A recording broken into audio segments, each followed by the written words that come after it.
Assalamualaikum warahmatullahi wabarakatuh. Baiklah, nama saya Ajeng Sri Maulani Sitompul dari jurusan Ilmu Hukum HTNC semester 8, amat saya lipat kain, nomor telepon 0822 7435 4900.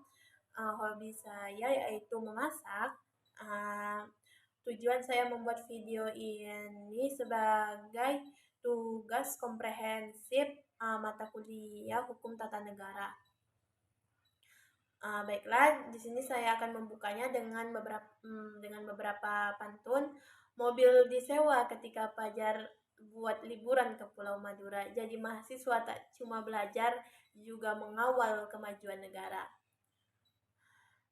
Bapak Bupati datang sendiri ketika Fajar. Jika ingin mendapat ilmu, rajin-rajinlah dalam belajar. Selanjutnya, carilah kumbang di dalam taman, kumbang didapat di halaman. Carilah pemimpin yang berpengalaman agar rakyat sejahtera dan aman.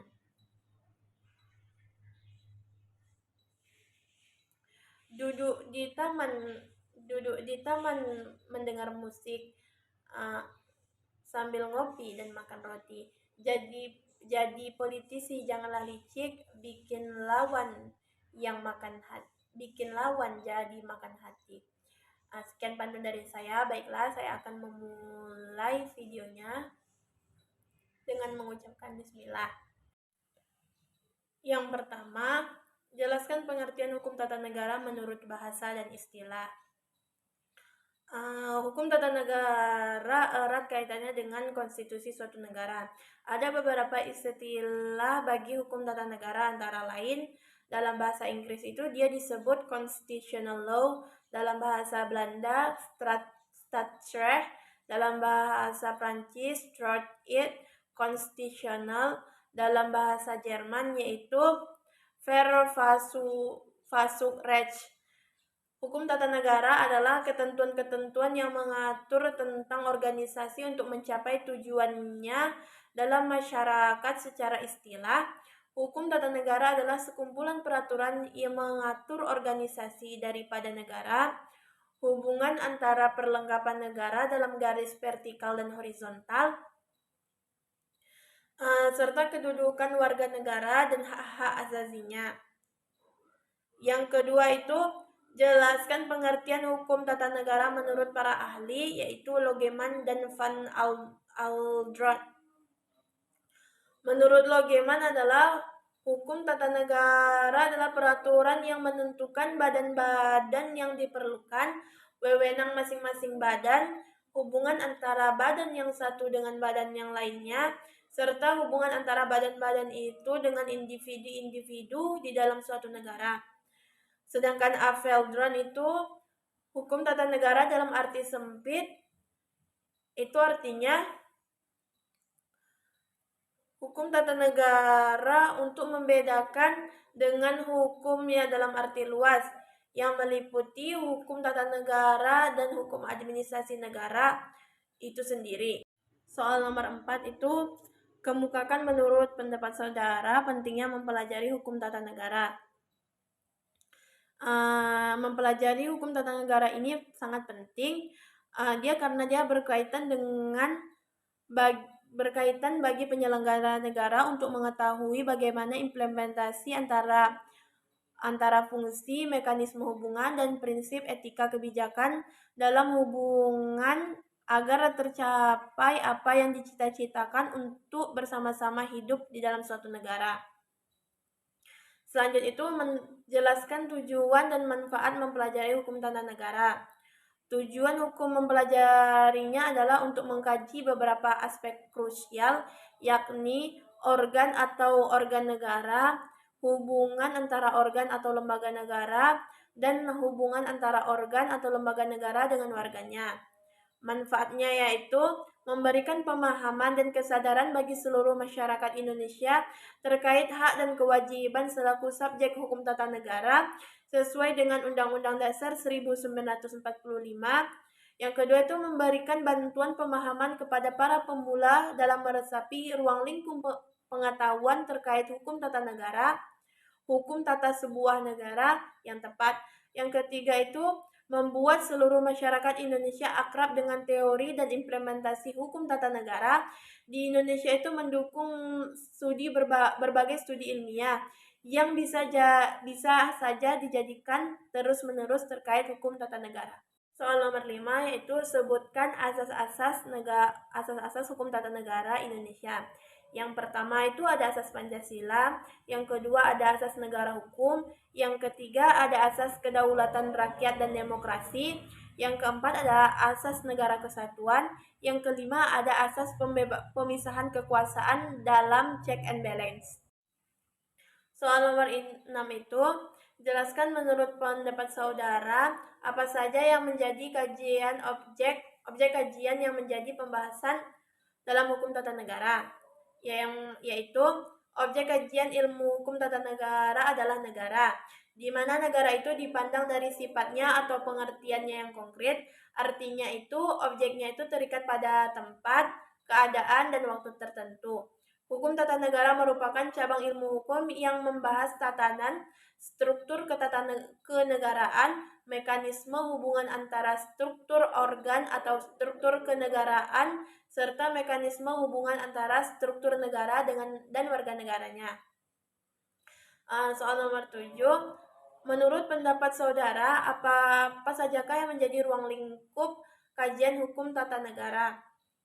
Ruang lingkup hukum tata negara adalah struktur umum dari negara, ya sebagai organisasi. Yang pertama itu ada bentuk negara, ada kesatuan atau federasi, bentuk pemerintahan, ada kerajaan atau republik, sistem pemerintahan, presidensial, parlementer, monarki, dan absolut. Yang keempat ada corak pemerintahan, yaitu diktator praktis, nasionalis, liberal, demokrasi. Yang lima ada sistem pendelegasian. Yang keenam ada garis-garis besar tentang organisasi pelaksana. Contohnya itu peradilan, pemerintah, perundangan. Yang ketujuh ada wilayah negara, ada darat, laut, udara. 8. Hubungan antara rakyat dengan negaranya, abdi negara, hak dan kewajiban rakyat sebagai perorangan atau golongan, cara-cara pelaksanaan hak dan menjamin hak dan sebagainya. 9. Cara-cara rakyat dalam menjalankan hak ketatanegaraan, hak politik, sistem perwakilan, pemilihan umum, referendum, sistem kepartaian, penyampaian pendapat secara tertulis dan lisan. Yang ke-10 itu ada dasar negara, yaitu Pancasila, hubungan Pancasila dengan kaidah hukum, hubungan Pancasila dengan cara hidup mengatur masyarakat, sosial, ekonomi, budaya, dan berbagai paham yang ada dalam masyarakat. Selanjutnya itu ciri lahir dari kepribadian negara, misalnya ada lagu kebangsaan, bahasa nasional, lambang, bendera, dan sebagainya. Soal nomor 8 yaitu jelaskan menurut pendapat saudara hubungan atau kaitan antara hukum tata negara dengan ilmu negara. Yang pertama, hubungan hukum tata negara dengan ilmu negara itu keduanya mempunyai hubungan yang sangat dekat. Di antaranya itu ilmu negara itu mempelajari negara dalam pengertian abstrak, artinya tidak terikat waktu dan tempat. Sedangkan ilmu negara itu mempelajari konsep-konsep dan teori-teori mengenai negara serta hakikatnya negara. Sementara itu, hukum tata negara ini mempelajari negara dalam keadaan konkret, artinya negara yang sudah terikat dalam waktu dan tempat. Hukum tata negara juga mempelajari hukum positif yang berlaku dalam suatu negara. Hukum tata negara juga mempelajari negara dari segi struktur. Dengan demikian, hubungan antara ilmu negara dengan hukum tata negara adalah ilmu negara itu merupakan dasar dalam penyelenggaraan praktek ketatanegaraan yang selanjutnya itu diatur di dalam hukum tata negara. Dengan kata lain, ilmu negara ini yang mempelajari konsep-konsep teori tentang negara merupakan dasar dalam mempelajari hukum tata negara. Selanjutnya soal nomor ke-9, jelaskan menurut pendapat saudara kaitan hukum tata negara dengan hukum administrasi negara. Hubungan hukum tata negara dengan hukum administrasi negara adalah hukum administrasi negara merupakan bagian dari hukum tata negara dalam arti luas, sedangkan dalam arti sempit, hukum administrasi negara adalah sisanya setelah dikurangi oleh hukum tata negara. Jadi, hukum tata negara adalah hukum yang meliputi hak dan kewajiban manusia, personifikasi, tanggung jawab, lahir dan hilangnya hak serta kewajiban tersebut, hak-hak organisasi, batasan-batasan, dan wewenang. Hukum administrasi negara adalah yang mempelajari jenis, bentuk, serta akibat hukum yang dilakukan pejabat dalam melakukan tugasnya. Soal nomor 10, jelaskan pengertian sumber hukum tata negara dalam arti formil dan material. Sumber hukum tata negara adalah sumber yang menentukan isi kaedah hukum tata negara. Misalnya, dasar dalam pengadaan hidup bernegara dan kekuatan politik yang mempengaruhi pada merumuskan kaidah-kaidah hukum tata negara. Pancasila sumber hukum dalam arti formil. Hukum perundang-undangan ketatanegaraan, hukum adat ketatanegaraan, hukum kebiasaan ketatanegaraan atau konvensi, hukum jurisprudensi ketatanegaraan, putusan tun, hukum perjanjian internasional ketatanegaraan atau traktat, hukum doktrin ketatanegaraan atau pendapat para ahli hukum tata negara. Soal nomor 11, kajian hukum tata negara itu memiliki sumber hukum. Jelaskan. Yang pertama yaitu ada konstitusi. Menurut Jimli Asidiki, konstitusi adalah hukum dasar atau norma dasar dan sekaligus paling tinggi kedudukannya dalam sistem bernegara. Yang kedua adalah peraturan perundang-undangan, yang mana menurut Jimli Asidiki juga adalah peraturan tertulis yang berisikan norma-norma hukum yang mengikat untuk umum, ditetapkan oleh legislator atau regulator atau lembaga pelaksana undang-undang yang memiliki wewenang delegasi dari undang-undang untuk menetapkan peraturan tertentu. Yang ketiga itu ada hukum adat ketatanegaraan, yang mana hukum asli bangsa Indonesia di bidang ketatanegaraan adat. Contohnya itu mengenai ketentuan swapraja, persekutuan hukum ketatanegaraan asli seperti desa, gampong, dan mengenai peradilan agama. Selanjutnya itu konvensi. Menurut Brigadier Manan, konvensi atau kebiasaan ketatanegaraan adalah hukum yang tumbuh dalam praktik penyelenggaraan negara untuk melengkapi, menyempurnakan, dan menghidupkan atau mendinamisasikan kaidah-kaidah hukum, peraturan perundang-undangan, atau hukum adat ketatanegaraan. Yang kelima ada jurisprudensi, adalah kumpulan putusan pengadilan mengenai persoalan hukum ketatanegaraan yang setelah disusun secara teratur memberikan kesimpulan adanya ketentuan hukum tertentu yang dikemukakan atau ditentukan oleh badan peradilan. Yang keenam itu ada hukum perjanjian internasional ketatanegaraan, terdiri dari traktat yang telah diratifikasi, perjanjian internasional yang diadakan pemerintah atau lembaga eksekutif dengan pemerintah lain yang tidak memerlukan ratifikasi, yang menentukan segi hukum ketatanegaraan bagi masing-masing negara yang terikat di dalamnya, dapat menjadi sumber hukum formal tata negara. Yang ketujuh itu doktrin ketatanegaraan, adalah ajaran-ajaran hukum tata negara yang ditemukan atau dikemukakan dalam ahli ilmu pengetahuan sebagai hasil penyelidikan dan pemikiran sesama berdasarkan logika formal yang berlaku. Soal nomor 12 itu Sebutkan apa saja yang menjadi sumber hukum tata negara Indonesia. Macam-macam sumber hukum tata negara yang dimaksud itu adalah nilai-nilai konstitusi yang tidak tertulis, undang-undang dasar baik pembukaan maupun pasal-pasalnya. Selanjutnya itu peraturan perundang-undangan tertulis, jurisprudensi peradilan, konvensi ketatanegaraan atau konstitusional atau convention, doktrin ilmu hukum yang telah menjadi ius communis opinius doctorum. Selanjutnya itu hukum internasional yang telah diratifikasi atau telah berlaku sebagai hukum kebiasaan internasional. Selanjutnya nomor 13 itu jelaskan pengertian sistem hukum Anglo-Saxon. Sistem hukum Anglo-Saxon atau sering disebut juga sistem common law adalah sistem hukum yang didasarkan pada jurisprudensi, yaitu keputusan-keputusan hakim terdahulu yang kemudian menjadi dasar keputusan hakim selanjutnya. Sistem hukum ini diterapkan di Irlandia, Inggris, Australia, Selandia Baru, Afrika, dan beberapa negara lainnya.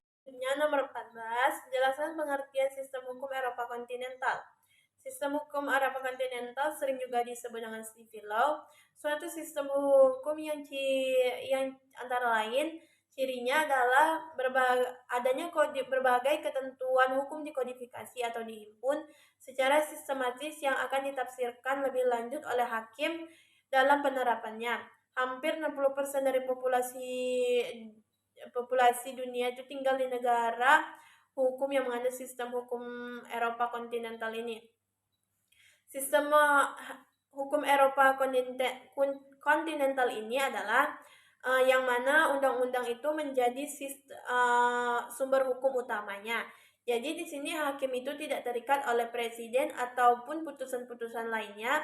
Jadi dalam menangani perkara, hakim itu akan mencari peraturan yang sesuai dengan perkaranya yang bersifat aktif, kemudian itu akan menjadikan dasar hukumnya. Selanjutnya soal nomor 15, sebutkan beberapa perbedaan dari sistem hukum Eropa Anglo-Saxon dan Eropa kontinental. Anglo-Saxon disebut juga common law atau Eropa kontinental atau civil law. Perbedaan yang paling utama yaitu pada sistem Eropa kontinental itu dasar hukumnya itu didominasi oleh hukum tertulis, yaitu peraturan perundang-undangan sebagai sumber hukumnya. Sementara di Anglo-Saxon itu pada umumnya itu didominasi oleh hukum tidak tertulis atau asas stare decisis atau melalui putusan hakim atau jurisprudensi sebagai hukumnya. Pada sistem Eropa kontinental juga terdapat pemisahan yang jelas dan tegas antara hukum publik dan hukum private. Sedangkan dalam Anglo-Saxon itu tidak ada pemisahan secara jelas dan tegas antara hukum publik dan hukum private. 16. Apakah boleh ketika suatu negara itu menggunakan dua sistem sekaligus, tentunya Eropa kontinental dan Anglo-Saxon pada saat yang bersamaan? Menurut saya itu boleh, karena dalam perkembangannya perbedaan tersebut menjadi tidak terlalu fundamental, karena negara yang menganut sistem Eropa kontinental itu mulai menggunakan putusan hakim sebagai sumber hukumnya, demikian pula sebaliknya. Dan juga tidak terdapat larangan suatu negara itu menggunakan dua sistem hukum sekaligus. Contohnya itu Indonesia. Indonesia itu secara garis besar menggunakan sistem hukum Eropa kontinental atau civil law. Tapi Indonesia juga mengakui jurisprudensi dan kebiasaan itu sebagai sumber hukumnya.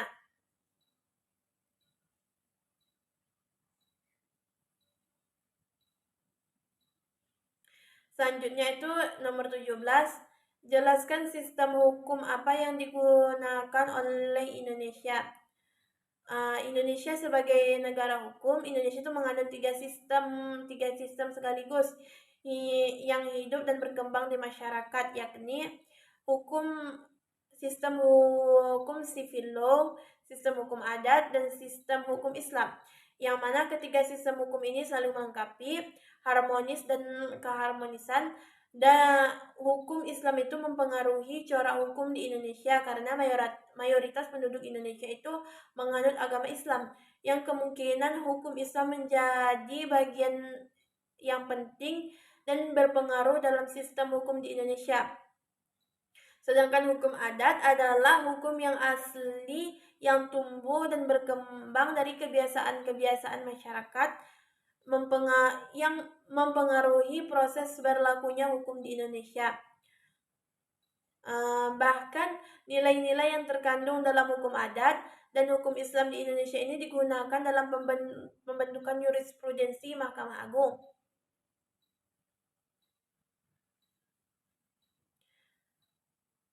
Selanjutnya, hukum adat dan hukum Islam itu yang berkarakter tidak tertulis mampu mengisi legal daripada sistem hukum sivil yang ada di Indonesia. Selanjutnya, soal nomor 18, jelaskan hakikat dan pengertian konsep trias politika. Trias politika ini berasal dari bahasa Yunani yang artinya politik. Tiga serangkai sederhananya trias politika adalah konsep politik yang berarti pemisahan kekuasaan. Menurut Wahyu Eko Nugroho dalam jurnalnya berjudul Implementasi Trias Politika dalam Sistem Pemerintahan di Indonesia, trias politika adalah sebuah ide bahwa sebuah pemerintahan yang berdaulat itu harus dipisahkan antara dua atau lebih kesatuan kuat yang bebas. Tujuannya untuk mencegah kekuasaan negara yang bersifat absolut. Konsep trias politika ini pertama kali dikemukakan oleh John Locke, seorang filosof Inggris, yang kemudian trias politika dikembangkan oleh Montesquieu dalam bukunya yang berjudul Let Des Lois. Adapun konsep ini membagi suatu pemerintahan menjadi 3 jenis kekuasaan, yakni eksekutif, legislatif, dan yudikatif. Tanah air Indonesia ini sebagai negara demokrasi termasuk salah satu negara yang menganut konsep ini juga. Selanjutnya nomor 19, jelaskan pengertian konsep trias politika menurut Montesquieu dan John Locke. Montesquieu yang paling dikenal dengan ajaran trias politika atau pemisahan kekuasaan negara menjadi 3, yaitu eksekutif atau pelaksana undang-undang, legislatif pembuat undang-undang, dan yudikatif atau kehakiman ini pengawas pelaksanaan undang-undang tersebut. Yang mana pembagian menurut John Locke ini adalah suatu pembagian kekuasaan di dalam negara ke dalam 3 bagian kekuasaan. Yang 3 bagian kekuasaan tersebut adalah legislatif, eksekutif, dan federatif.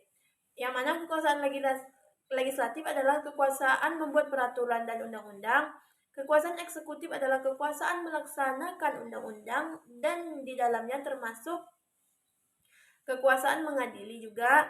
Sedangkan federatif itu kekuasaan yang meliputi segala tindakan untuk menjaga keamanan negara dalam hubungannya dengan negara lain.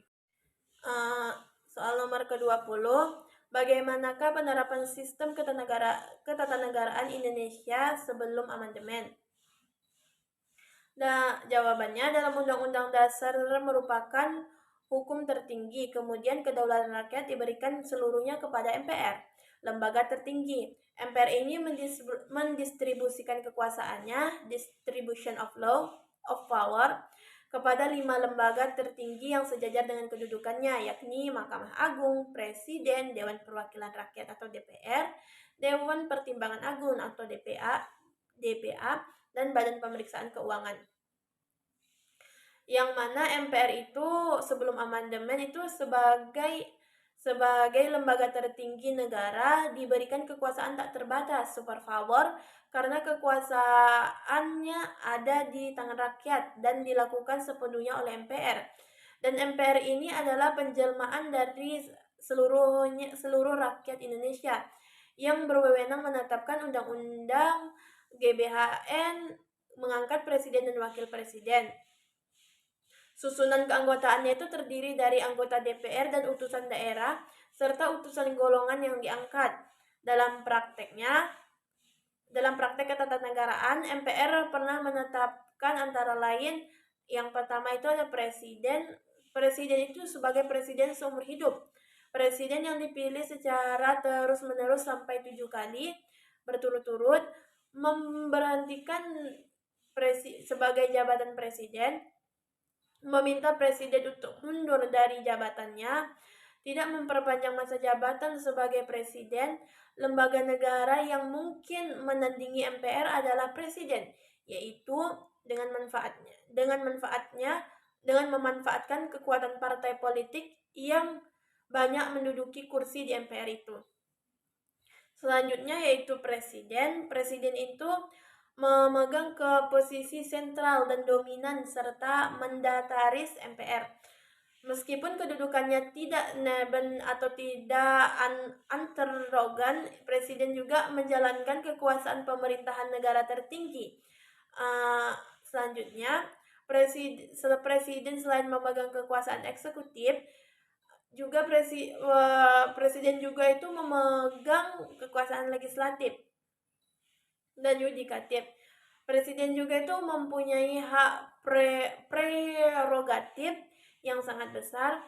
Tidak ada aturan mengenai batasan masa periode seseorang dapat menjabat sebagai presiden serta mekanisme pemberhentian presiden dalam masa jabatannya itu sebelum amandemen. Selanjutnya itu DPR ya, sebelum amandemen memberikan persetujuan atas RUU yang diusulkan presiden, memberikan persetujuan atas Perpu, memberikan persetujuan atas anggaran, meminta MPR itu mengadakan sidang istimewa guna mempertanggungjawabkan pertanggungjawaban presiden. Dahulu ada namanya DPA dan DPK. Di samping itu Undang-Undang 1945 ini tidak banyak mengintrodusir lembaga-lembaga negara lainnya seperti DPA dan BPK yang dengan memberikan kewenangan yang sangat minim. Nomor 21, bagaimanakah penerapan sistem ketatanegaraan setelah amandemen konstitusi? Undang-Undang Dasar merupakan hukum tertinggi di Indonesia, di mana kedaulatan berada di tangan rakyat dan dijalankan sepenuhnya menurut Undang-Undang Dasar.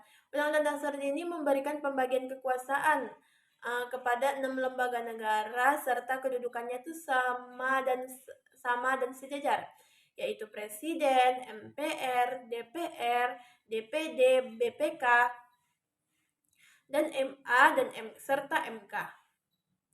Yang mana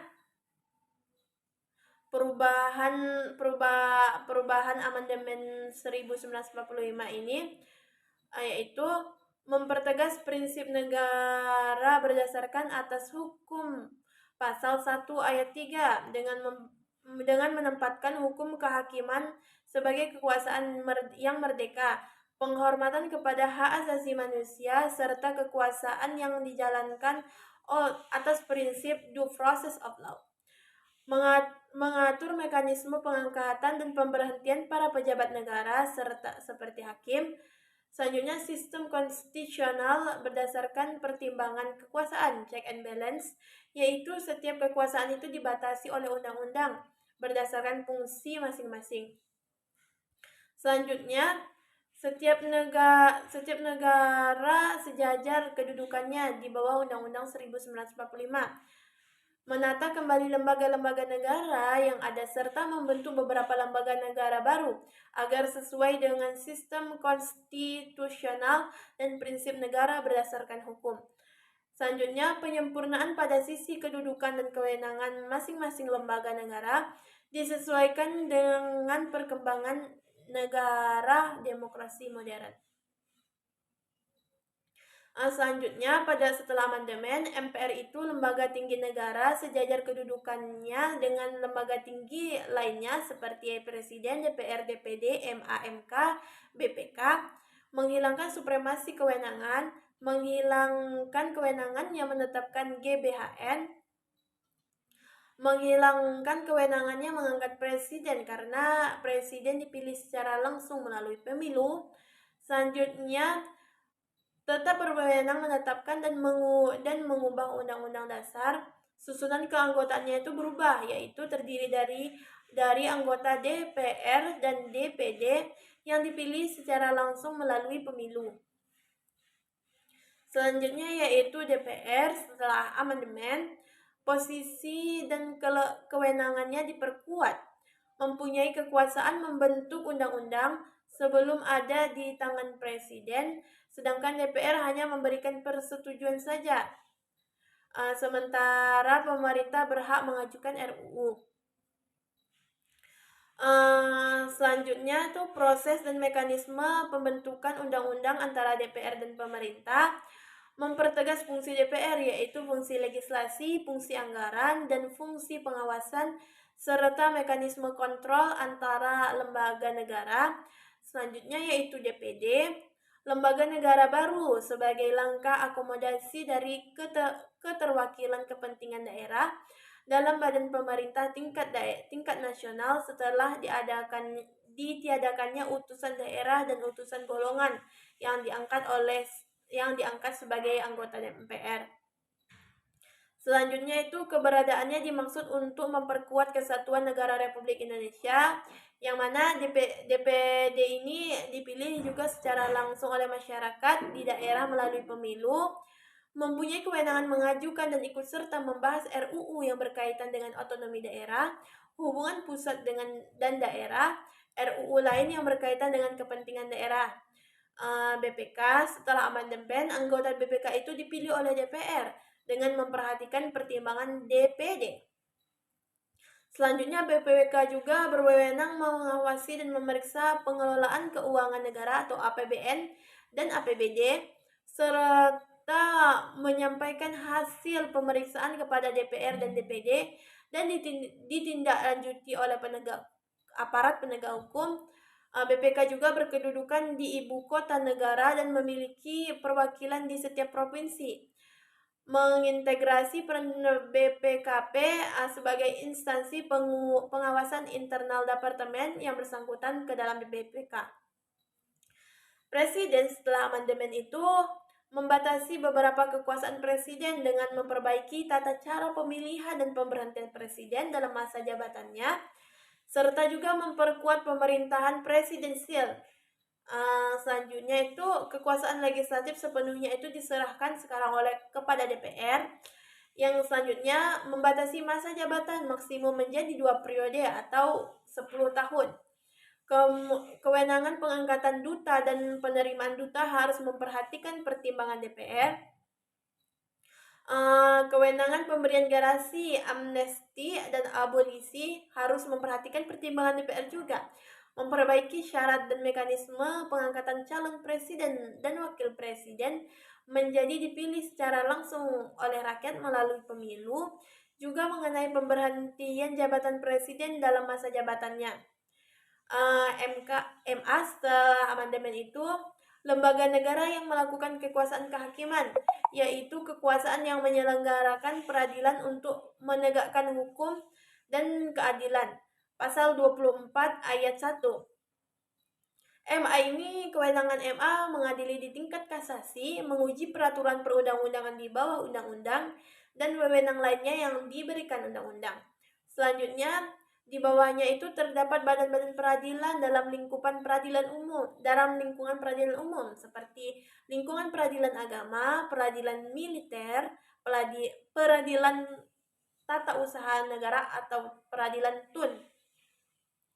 Badan-badan lain yang berfungsi berkaitan dengan kekuasaan kehakiman diatur undang-undang seperti kejaksaan, kepolisian, advokasi atau pengacara, dan lainnya. Selanjutnya ada Mahkamah Konstitusi. Setelah amandemen, keberadaannya itu dimaksud sebagai penjaga kemurnian konstitusi, the guardian of the constitution. Mempunyai kewenangan menguji undang-undang terhadap undang-undang dasar, memutus sengketa kewenangan antar lembaga negara, memutus pembubaran parpol atau partai politik, memutus sengketa hasil pemilu, dan memberikan putusan atas pendapat DPR mengenai dugaan pelanggaran oleh presiden atau wakil presiden menurut Undang-Undang Dasar. Hakim konstitusi ini terdiri dari 9 orang, yakni yang diajukan masing-masing oleh Mahkamah Agung, DPR, dan pemerintah, dan ditetapkan oleh Presiden, sehingga mencerminkan perwakilan dari 3 cabang kekuasaan, yakni yudikatif, legislatif, dan eksekutif. Soal nomor 21, jelaskan 22. Jelaskan pengertian kata demokrasi secara bahasa dan istilah. Menurut bahasa, demokrasi itu berasal dari bahasa Yunani yang yaitu demos yang artinya rakyat dan atau kraton atau kratos yakni pemerintahan atau kekuasaan rakyat. Jadi demokrasi menurut bahasa artinya pemerintahan rakyat. Menurut istilah, demokrasi itu berarti sistem pemerintahan dari rakyat, oleh rakyat, dan untuk rakyat. Nomor 23, demokrasi seperti apakah yang diterapkan Indonesia? Jelaskan. Yang pertama itu ada demokrasi parlementer pada tahun 1945 sampai 1959. Yang pertama itu demokrasi parlementer yang menonjol adalah peranan parlementer serta partai-partai. Sistem parlementer ini mulai berlaku sebulan setelah kemerdekaan diproklamirkan dan kemudian diperkuat dalam Undang-Undang Dasar 1945 dan 1950. Selanjutnya demokrasi terpimpin pada sampai tahun 1965. Demokrasi terpimpin ini adalah demokrasi ini telah menyimpang dari demokrasi konstitusional dan lebih menampilkan beberapa aspek dari demokrasi rakyat. Masa ini kuat ditandai dengan dominasi presiden terbatas, peran partai politik, perkembangan pengaruh komunis, dan peran ABRI sebagai unsur sosial politik semakin luas. Selanjutnya demokrasi Pancasila pada tahun sampai tahun 98. Demokrasi Pancasila ini demokrasi konstitusional yang menonjolkan sistem presidensial. Demokrasi Pancasila pada orde baru ini kerap ditandai dengan dominasi peran ABRI, birokrasi dan sentralisasi pengambilan keputusan politik, pengebirian peran dan fungsi partai politik, campur tangan pemerintah dalam berbagai urusan politik dan publik, masa pengembangan monolitas ideologi negara, inkorporasi lembaga non-pemerintah. Selanjutnya demokrasi Pancasila era reformasi tahun 99 sampai sekarang. Setelah Orde Baru berakhir, Indonesia itu mulai memasuki masa reformasi, di mana pemerintahan Habibie ini mulai menjalankan dengan menyuburkan kembali alam demokrasi di Indonesia dengan menjalankan kebebasan pers dan kebebasan berbicara. Keduanya itu dapat berfungsi sebagai check and balance, serta memberikan kritik supaya kekuasaan yang dijalankan tidak menyeleweng terlalu jauh. Dalam perkembangannya, demokrasi Indonesia setelah rezim Habibie ini diteruskan oleh Presiden Abdurrahman Wahid atau Gus Dur sampai dengan Presiden Joko Widodo sampai sekarang. Nomor 24, mengapa pelaksanaan demokrasi di berbagai negara di dunia itu berbeda-beda?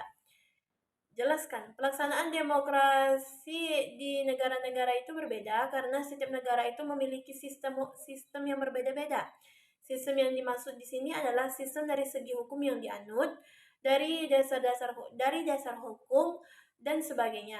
Biasanya sistem ini dibentuk oleh pemerintah berdasarkan nilai yang berlaku sejak zaman dahulu.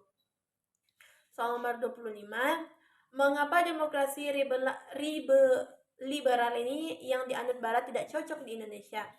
Jawabannya, karena Indonesia negara Bhinneka Tunggal Ika yang menganut homogen dan kompleks dalam kehidupan budayanya, yang menunjang tinggi musyawarah untuk mencapai mufakat, mendahulukan kepentingan umum daripada kepentingan pribadi. Itu sangat bertentangan dengan asas demokrasi liberal. Penerapan demokrasi yang berlebih yang tidak sesuai dengan kultur sebuah bangsa, maka akan menimbulkan kontraksi sosial, politik, dan sebagainya. Termasuk demokrasi liberal ini yang dipaksa diterapkan di Indonesia akan bertabrakan dengan kultur asli bangsa Indonesia yang ramah tamah dengan menjunjung tinggi etika dan kesatuan. Soal nomor 26, jelaskan apa yang dimaksud dengan demokrasi tidak langsung dan bagaimana bentuknya. Demokrasi tidak langsung ini demokrasi disebut juga demokrasi dengan perwakilan. Dalam bentuk demokrasi ini, setiap orang bukan hanya langsung mengambil bagian dalam pemerintahan, tetapi melalui perwakilan yang dipilih saja. Orang-orang tidak dapat berkumpul di satu tempat dan mendiskusikan berbagai hal dan membuat hukum. Orang-orang dewasa untuk perwakilan untuk duduk di pemerintahan secara berkala. Terdapat beberapa bentuk demokrasi tidak langsung dan ada pula bentuk campuran. Bentuk demokrasi tidak langsung yang pertama itu adalah bentuk parlemen atau kabinet. Yang kedua itu bentuk presidensil, yang ketiga bentuk kesatuan. Soal selanjutnya nomor 27, jelaskan pengertian konstitusi menurut bahasa dan istilah. Menurut bahasa, konstitusi itu berasal dari bahasa Latin, yaitu constitutio. Istilah ini berkaitan dengan ius atau ius yang memiliki arti hukum atau prinsip. Menurut istilah, konstitusi itu bisa diartikan sebagai suatu pernyataan mengenai susunan dan bentuk negara, di mana yang dipersiapkan sebelum maupun sesudah negara yang bersangkutan itu berdiri. Baiklah, soal selanjutnya nomor 28, jelaskan secara singkat tentang sejarah lahirnya konstitusi. Undang-Undang Dasar 1945 dirancang sejak 29 Mei tahun 1945 hingga 16 Juli 1945 oleh Badan Usaha Persiapan Kemerdekaan Indonesia atau BPUPKI. Tugas pokok dari BPUPKI ini adalah menyusun rancangan undang-undang dasar, namun dalam prakteknya persidangan berjalan cukup lama, khususnya dalam membahas dasar negara. BPUPKI ini membentuk juga panitia kecil yang disebut dengan Panitia 9. Panitia 9 ini berhasil mencapai kompromi untuk menyetujui naskah mukadimah Undang-Undang Dasar Supomo kala itu membentuk panitia kecil yang diketuai oleh Soekarno, yaitu Panitia Persiapan Kemerdekaan Indonesia atau PPKI. Undang-Undang Dasar atau Konstitusi Negara Indonesia ini disahkan dan ditetapkan oleh PPKI pada 18 Agustus tahun 1945, satu hari pasca proklamasi kemerdekaan Indonesia. Sejak itu Indonesia telah menjadi suatu negara modern karena telah memiliki sistem ketatanegaraan, yaitu Undang-Undang Dasar atau Konstitusi Negara yang memuat tata kerja konstitusi modern. Selanjutnya soal nomor 29, sebagai aturan dasar dan pedoman hidup, konstitusi mengandung dua sifat, sebutkan dan jelaskan. Yang pertama itu ada luas dan kaku. Konstitusi ini bersifat kaku, sebab untuk mengamandemen konstitusi itu diperlukan prosedur yang rumit.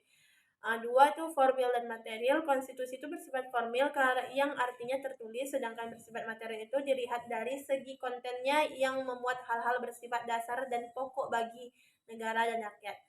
Soal nomor 30, menurut pendapat saudara, apa tujuan hadirnya konstitusi dalam suatu negara? Jelaskan. Konstitusi ini bertujuan untuk memberikan batasan ketetapan bagi para penguasa dalam menjalankan kekuasaannya. Selain memberikan batasan-batasan untuk penguasa dalam menjalankan konstitusi kekuasaannya, hal ini juga bertujuan untuk memberikan pedoman bagi penyelenggara negara agar negara dapat kokoh dan berdiri. Selanjutnya 31, sebutkan apa saja unsur-unsur yang terkandung di dalam konstitusi. Yang pertama itu ada unsur hukum, unsur sistem konstitusi, unsur kedaulatan rakyat, unsur persamaan hak, unsur kekuasaan kehakiman, unsur pembentukan undang-undang, serta unsur sistem pemerintahan. Nomor 32, jelaskan apa saja fungsi konstitusi bagi suatu negara. Konstitusi itu sebagai dokumen nasional yang mengandung perjanjian leluhur. Konstitusi juga sebagai piagam kelahiran negara baru. Konstitusi juga sebagai sumber hukum tertinggi di suatu negara itu. Nomor 33, dalam kajian tentang sistem pemerintahan ada yang disebut dengan sistem presidensial. Jelaskan.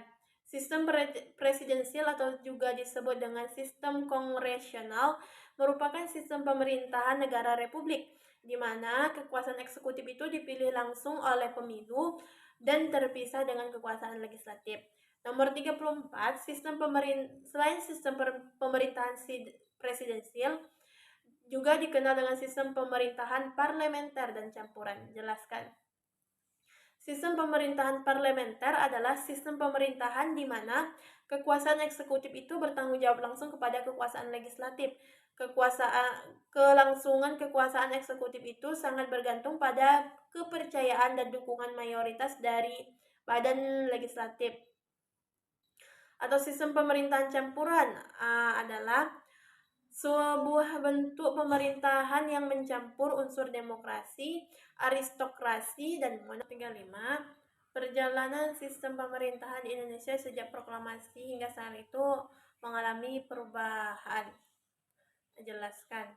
Yang pertama itu pasca kemerdekaan tahun 1945 dan sampai tahun 1949, sistem pemerintahan yang digunakan adalah sistem presidensil. Di era ini di bawah pimpinan Soekarno, dalam sistem pemerintahan beberapa kali berganti, mulai dari presidental, parlementer, demokrasi liberal hingga demokrasi terpimpin. Selanjutnya, pada masa Republik Indonesia Serikat, sistem pemerintahannya itu parlementer semu.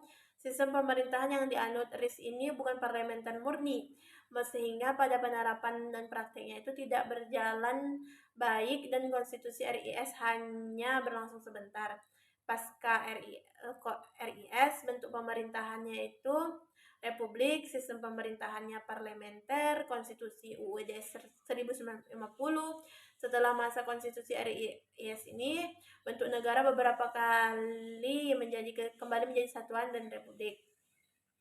Pemerintah Orde Lama, yaitu bentuk pemerintahannya pada saat itu republik, sistem pemerintahannya presidensil, konstitusinya UUD 1945. Memasuki era Orde Lama ini, sistem pemerintahan Indonesia kembali berganti dari parlementer menjadi presidensil. Selanjutnya, pemerintahan Orde Baru. Bentuk pemerintahan pada saat itu republik, sistem pemerintahannya presidensil, konstitusinya tetap UUD 1945. Setelah Presiden Soekarno mundur, pada periode lama ini kedudukan pemerintahan kepala negara berganti menjadi ke Presiden Soeharto untuk memimpin Orde Baru. Pemerintahan selanjutnya masa reformasi sampai sekarang, bentuk pemerintahannya republik, sistem pemerintahannya presidensil, konstitusinya UUD 1945 setelah amandemen. Pada masa Orde Baru runtuh dengan mundurnya Presiden Soeharto, lalu muncullah era reformasi yang dipimpin oleh B.J. Habibie. Di era reformasi ini juga UUD 1945 itu diamandemen sebanyak 4 kali, dan sekarang ini yang digunakan hasil amandemen sejak 2022. Soal selanjutnya nomor 36. Menurut saudara, sistem pemerintahan seperti apakah yang digunakan oleh negara Indonesia saat ini? Indonesia saat ini menganut sistem pemerintahan presidensial, di mana adanya pemisahan kekuasaan, yaitu eksekutif, legislatif, yudikatif, yang berdasarkan prinsip check and balance. Ketentuan ini tertuang dalam konstitusi, namun tetap diperlukan langkah penyempurnaannya, terutama pengaturan atas pembatasan kekuasaan dan wewenang yang jelas antara tiga lembaga tersebut. Soal nomor 27. Bagaimana kedudukan kepala negara dan kepala pemerintah dalam sistem pemerintahan parlementer? Sistem pemerintahan parlementer ini menjadikan presiden sebagai kepala negara dan perdana menteri itu sebagai kepala pemerintahan. Jadi presiden sebagai kepala negara hanya bertindak sebagai kepala negara yang mengawasi tanpa memiliki kewenangan apapun atas tindakan pemerintah. Selanjutnya nomor 38, mengapa dalam presidensil presiden itu tidak dapat dijatuhkan? Dalam sistem presidensial ini, presiden itu memiliki kedudukan yang relatif kuat dan tidak dapat dijatuhkan karena rendah subjektifnya. Seperti rendahnya dukungan politik, Namun, masih ada mekanisme untuk pengontrolan presiden jika presiden itu melakukan pelanggaran konstitusi, pengkhianatan terhadap negara, dan terlibat masalah kriminal. Kedudukan presiden ini bisa dijatuhkan bila ia diberhentikan karena pelanggaran-pelanggaran tertentu. Biasanya seorang wakil presiden itu akan menggantikan posisinya. Soal nomor 39, apa yang dimaksud dengan mekanisme check and balance dalam sistem pemerintahan presidensial? Check and balance adalah saling mengontrol, menjaga keseimbangan antara lembaga-lembaga negara atau yang biasa kita sebut dengan cabang-cabang kekuasaan negara. Soal nomor 40, apa yang dimaksud dengan judicial review? Suatu kewenangan untuk menguji produk-produk hukum seperti undang-undang. Nomor 41 itu, lembaga negara manakah yang berhak melakukan judicial review? Berdasarkan pasal 24A ayat 1 Undang-Undang 1940 UUD Undang-Undang Dasar 1945, MA itu WMA berwenang antara lain menguji peraturan perundang-undangan di bawah undang-undang terhadap undang-undang, sedangkan pasal 24C ayat 1 undang-undang itu MK berwenang antara lain mengadili tingkat kasasi pertama dan terakhir yang putusannya itu bersifat final untuk menguji undang-undang terhadap undang-undang dasar. Selanjutnya nomor 42, jelaskan apakah judicial review ini merupakan pelaksanaan prinsip check and balance.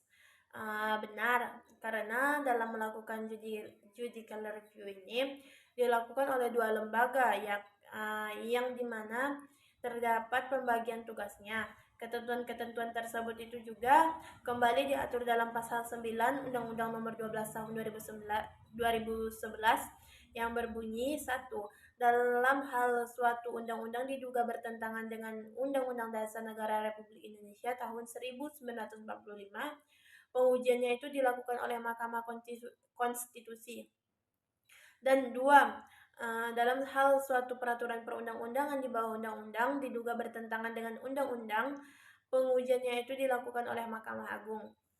Nomor 43, jelaskan hubungan antara HAM dengan demokrasi. Demokrasi dan HAM itu merupakan dua hal yang saling berkaitan karena HAM hanya akan terrealisasi dalam pemerintahan yang demokratis yang menghormati dan melindungi terhadap HAM setiap warga negaranya. Suatu negara dapat dikatakan demokratis apabila menghormati dan melindungi HAM. Berdasarkan hal tersebut dapat disimpulkan bahwa pelaksanaan HAM itu tergantung pada kualitas demokrasinya sebuah negara tersebut. Jika demokrasi suatu negara maju, maka maju pula lah pelaksanaan hak asasi manusia di negara tersebut. Soal nomor 44, jelaskan bagaimana perkembangan HAM dilihat dari sisi sejarahnya sampai saat ini. Jawabannya itu, sejarah HAM atau hak asasi manusia itu berawal dari dunia barat, yaitu seorang filosof Inggris pada abad ke-17, John Locke itu merumuskan adanya hak ilmiah natural right yang melekat pada setiap manusia, yaitu hak atas hidup, hak kebebasan, dan hak milik pada masa itu. Hak masih terbatas dan pada bidang sipil dan bidang politik. Sejarah perkembangan HAM itu ditandai 3 peristiwa penting, yakni di dunia barat, yakni Magna Carta, Revolusi Amerika, dan Revolusi Prancis. Soal nomor 45, mengapa prinsip hak asasi manusia saat ini seringkali dianggap mengganggu kedaulatan dalam sebuah negara merdeka? Dikarenakan prinsip HAM memiliki perbedaan dengan kedaulatan negara. Misalkan sebagai contoh itu, masyarakat yang melanggar HAM itu akan mengganggu kedaulatan negara. Selanjutnya 46, jelaskan bagaimana pelaksanaan otonomi daerah di negara kesatuan yang menggunakan sistem sentralisasi dan desentralisasi. Jawabannya itu, Negara kesatuan itu mempunyai dua bentuk, yakni negara kesatuan yang menggunakan sistem sentralisasi dan sistem desentralisasi. Yang mana negara kesatuan yang dengan sistem sentralisasi ini bisa kita lihat apabila seluruh urusan negaranya langsung dikendalikan dan diatur oleh pemerintahan pusat yang diwakili dan yang diikuti oleh wilayah daerah. Sementara itu, negara kesatuan dengan desentralisasi adalah pemerintahannya itu memberikan kewenangan kepada daerah untuk mengatur rumah tangganya sendiri atau daerah otonom seperti yang dikutip dalam modul pendidikan Pancasila dan kewarganegaraan itu penerapan desentralisasi dalam negara kesatuan menandakan bahwa kedudukan pemerintahan pusat itu adalah tetap, yakni sebagai pemegang kekuasaan tertinggi. Hal ini ditandai dengan daerah yang diikuti. Hal ini ditandai dengan daerah yang juga ikut bertanggung jawab terhadap pemerintahan pusat dalam pelaksanaan otonomi daerah. Soal nomor 47 itu, jelaskan manfaat dan tujuan dilaksanakannya sistem desentralisasi. Manfaatnya yaitu untuk meringankan beban pekerjaan yang ada di pemerintahan pusat sehingga pekerjaan itu dapat kepada daerah. Dalam penyelenggaraan pemerintah tidak terjadi kekuasaan pada salah saja. Desentralisasi ini adalah terwujudnya suatu sistem pemerintahan yang demokratis melalui pelayanan masyarakat yang efektif, efisien, dan ekonomis. Selanjutnya, soal nomor 48, jelaskan hakikat dan pengertian partai politik. Partai politik adalah organisasi mengordinasikan calon untuk bersaing dalam pemilihan di negara tertentu. Anggota partai umumnya memiliki gagasan yang sama tentang politik dan partai politik itu dapat mempromosikan tujuan ideologis atau kebijakan tertentu. Soal nomor 49, bagaimanakah praktek penyelenggaraan pemilu pasca era reformasi?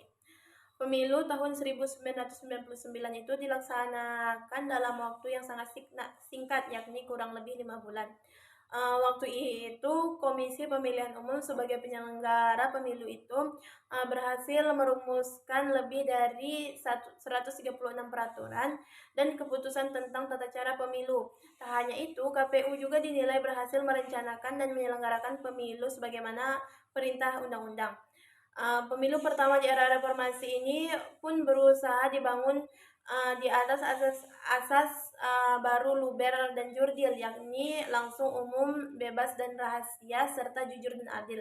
Pasalnya di masa pemerintahan Orde Baru itu pelaksanaan pemilu hanya mengedepankan asas luber tanpa melibatkan aspek jurdil.